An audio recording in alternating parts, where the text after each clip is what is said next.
Welcome to TIA's presentation of the Student Growth Measure Pretest Post-Test. We will deep dive into using pretest post-test as a student growth measure, address a few potential challenges districts may face, and provide some guidance. Then I will guide you through the process for using pretest post-test as a student growth measure for TIA approval. We want to provide clarity on all student growth measures for TIA, so we are going to focus in on one at a time. Pretest post-test is second in the series of TIA providing more information on student growth measures.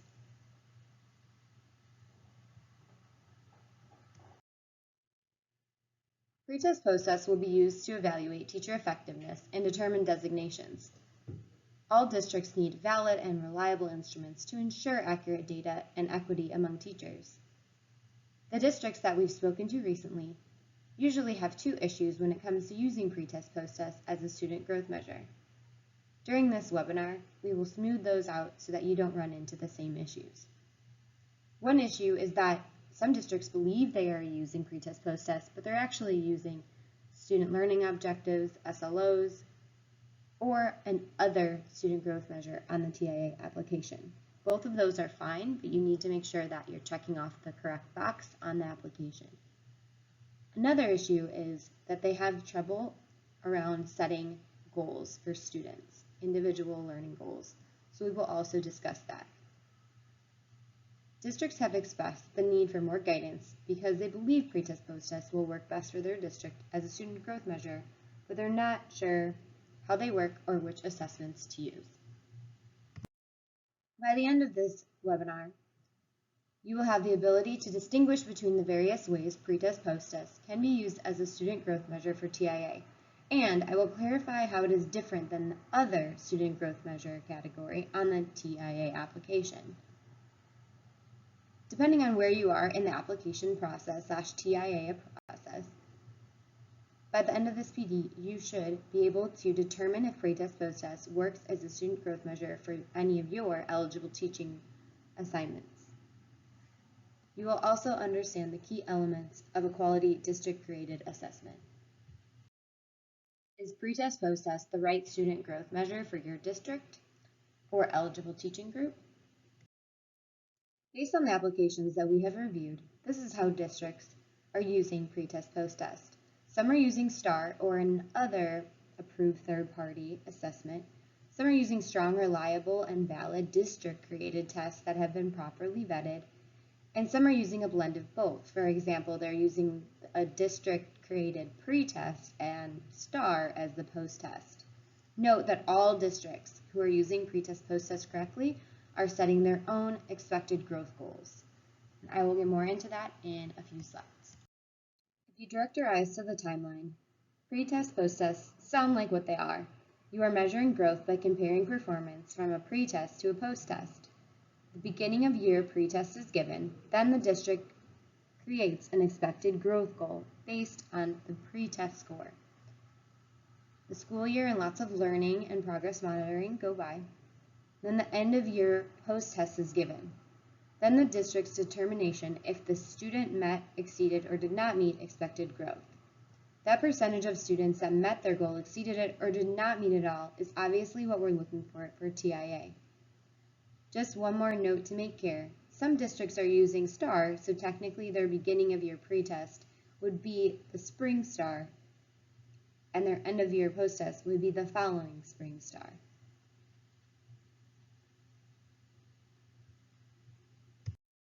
There are really two ways pretest post-test can use assessments. They are either created by the district or they are from a third-party vendor. If the district decides to create them, there are a few options. They can use an item bank. We suggest using TFAR, the Texas Formative Assessment Resource. The other option is creating valid and reliable assessment within your district. The TEA assessment team has pushed out some modules and trainings around TFAR on creating assessments. Then there's the option to use a third-party vendor assessment. The Commissioner's approved list of assessments is in a few slides. Some of the most popular assessments that districts have been using for third-party assessments include NWEA MAP, Renaissance STAR, and obviously the STAR test. Here are examples of some of the ways you can use pretest, post-test. Like we discussed previously, student growth can be measured by comparing students' performance on a pretest and post-test. Expected growth goals are set for each student based on the pretest data. The expected growth goals are used to determine growth after the student takes the post-test. The light green chart below gives examples of how pretest, post-test can be used as a student growth measure. These are just possible options and examples of specific teaching assignments that can be approved assessments for pretest, post-test. If you look at the final column, you will see that the district is creating the individual growth goal. Please direct your eyes to the golden box. I just want to point out that you do not have to use a third-party assessment. I want to stamp this one more time. If you look at the final column, who is setting the expected growth goals? It is the district. Let me anticipate some questions. Some of you may be thinking, why wouldn't a district want to use the goals that come with a third-party assessment, especially if they're paying for it? It's also much less of a lift. One reason is because the district believes that the goals set by the third party may not be rigorous enough. Another reason is that because that district may want to have added some local context into those growth goals. TIA says that's fine to use the built-in goals, but then your student growth measure would actually fall into a different category than pretest, post-test. It would fall into other on the application. Let me emphasize this one more time. You may use a third-party assessment, but in order for it to qualify as a pretest, post-test, the district has to set the individual growth goals. So right now you're thinking your student growth measure is actually falling into the other category. Do not worry. Let's take a look at this chart. It displays a very similar information, but the difference is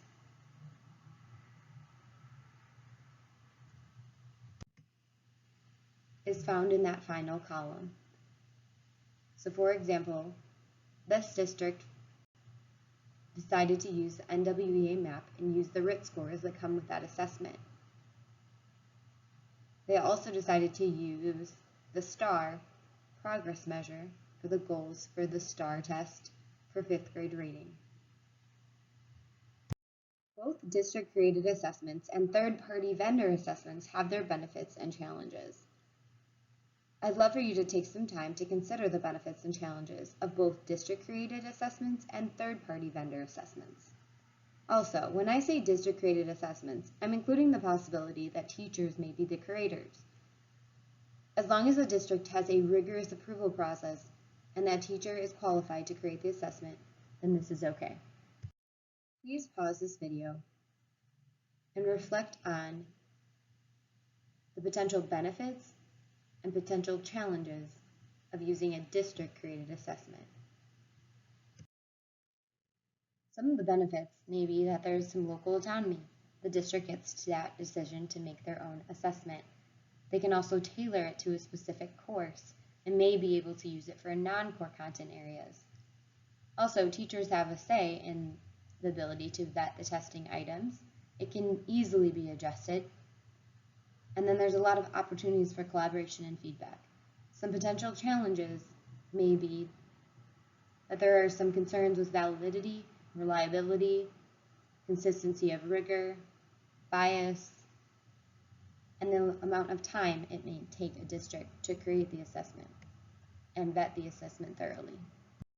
Again, please pause this video and reflect on the potential benefits and challenges of using a third-party assessment. Some potential benefits for a third-party assessment may be it's very simple, there are many free resources, and many assessments available. Teachers may already have a general familiarity with the assessment and maybe something you're already using. And more vetting equals quality assessments. Some potential challenges may be choosing an assessment that everyone can agree on and you feel is right for your district may be difficult. There's a potential cost, and may be only available for certain grades and subjects.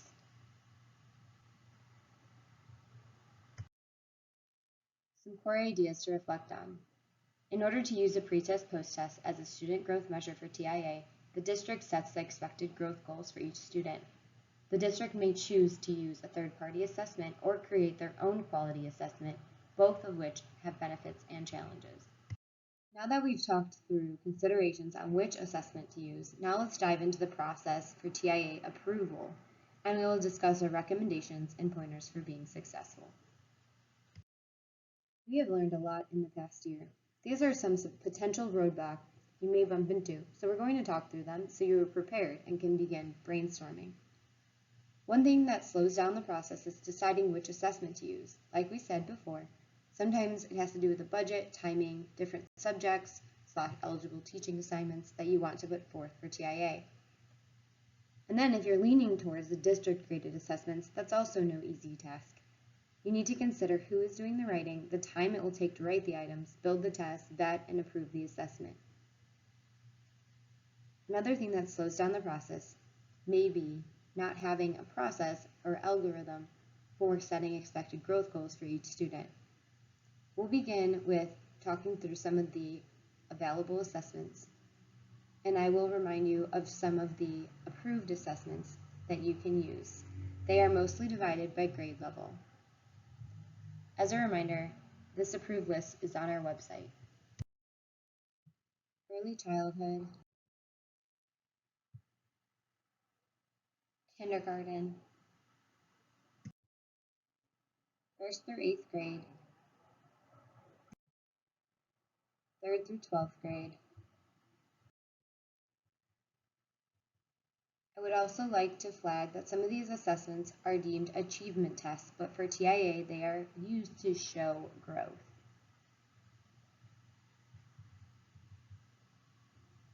We get a lot of questions around how to pick an assessment. Remember that this is what we love about TIA. It gives the district that autonomy. So our answer is this is a local decision. However, here is some guidance on how to decide. Ask yourself and your stakeholders these 4 questions. How are we going to gather teacher input in this decision? Is this assessment rigorous enough? Does this assessment have enough stretch? Stretch meaning both low and high achieving students can both demonstrate growth. Is this assessment in our budget? Maybe you are still on the fence or feeling like you want to use your own assessment, but you need some guidance on how to write your own assessment.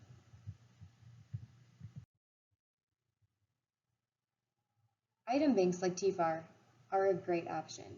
Writing high-quality items can be challenging, but if the district wants to create their own assessment, Texas Formative Assessment Resource gives you the quality items, but also has the flexibility in which items you can use.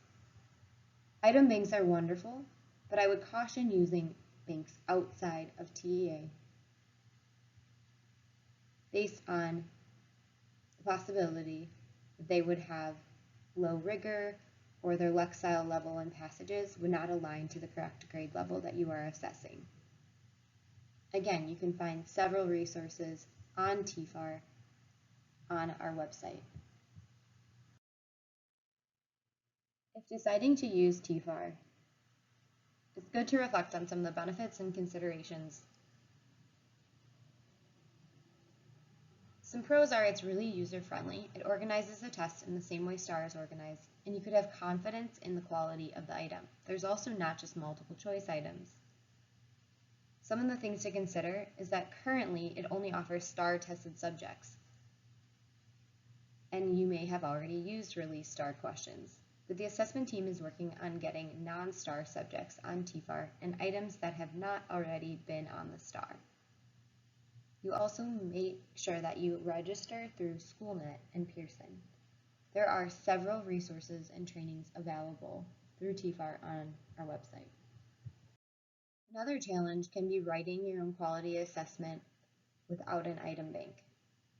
This is no simple task, so we put together some best practices.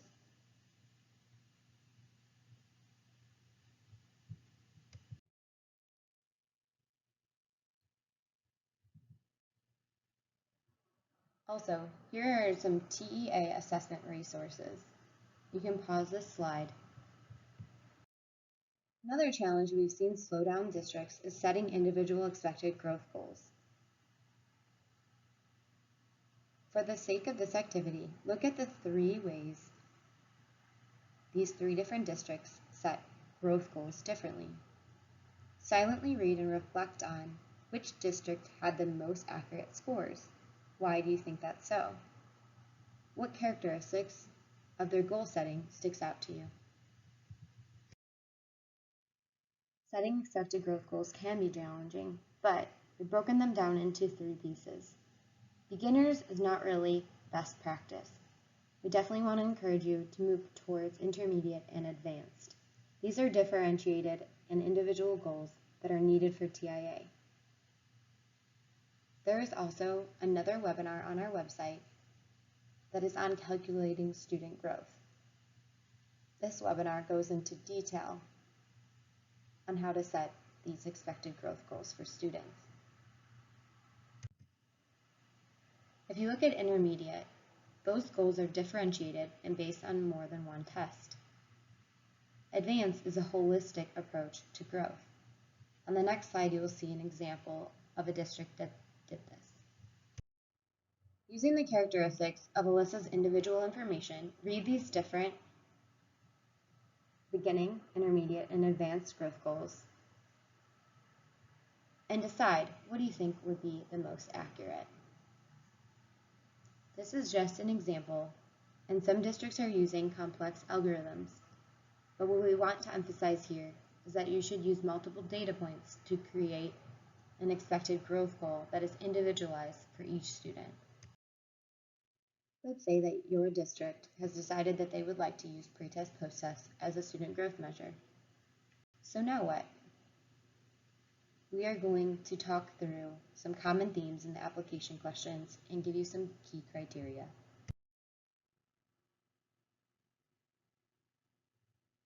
Here are the 2 resources that you will use for this next section. The application asks, what is the plan for the district to ensure valid and reliable use of student growth measures? And the Cohort D scoring rubric, which can also be found on our website, asks the specifics on what TIA is looking for the district's application.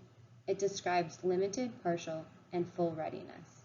Just like with students, it is important to look at the rubric to ensure that you are on track. Here are the key criteria that are a common thread throughout all pretest post-test specific application questions. Content covered, administration protocols, scoring protocols. In order to be successful, you need to be asking yourself about the content covered in the assessment. If you are using a third-party exam from our approved list, you can easily answer these questions. If you are using a district-created assessment, you will really need to deep dive into these questions to make sure, for example, that your assessment is assessing the correct grade level range. You also need to think through how the assessment will be administered. Again, if this is STAR, you'll probably have a good idea about how this works. But if you're not using STAR, your protocols and logistics around the test should look very similar, if not exactly the same. Some examples of this are ensuring that you have testing security, a testing window, proctors have been properly trained, and other logistics. When thinking through each student growth measure and which will work best for each eligible teaching group in your district, choosing an assessment or writing an assessment is part of that process. You will also need to make sure that the assessment needs are clear and have a clear plan for scoring. An example of this may be using a strong rubric that has been thoroughly vetted by a panel in your school district. Again, here are the common themes and common thread that go through all of the application questions that are specific to pretest post-test. The content covered, administration, and scoring protocols. Because the application and scoring rubric make a world of difference in the application preparation process and the application completion process, we are going to practice using these documents. We are going to use Code ISD as an example. Coda ISD is not a real district, but it has some real-life examples.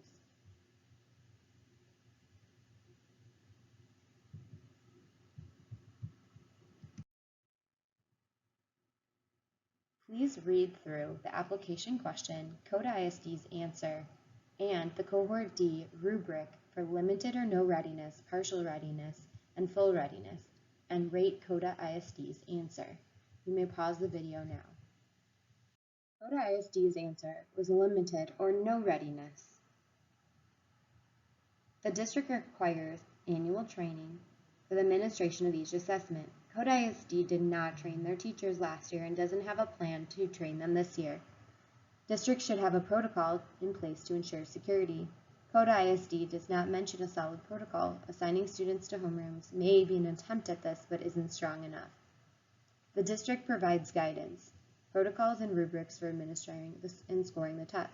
Coda ISD is making the assumption that teachers remember all the details of this training for STAR that was a few years before. The district aligns the standards to the course. Coda ISD does not even answer this part of the question. Here's another example of Coda ISD and their answer to an application question. Please pause the video and rate Coda ISD. Coda ISD scored partial readiness for this answer. Pause the video again and think, what would they need to add to their answer to move them from partial to full readiness?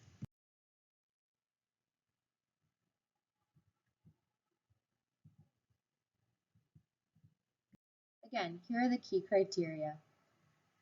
Content covered, making sure that valid and quality aligned items are part of your assessment, and there is a strong protocol around administration and scoring.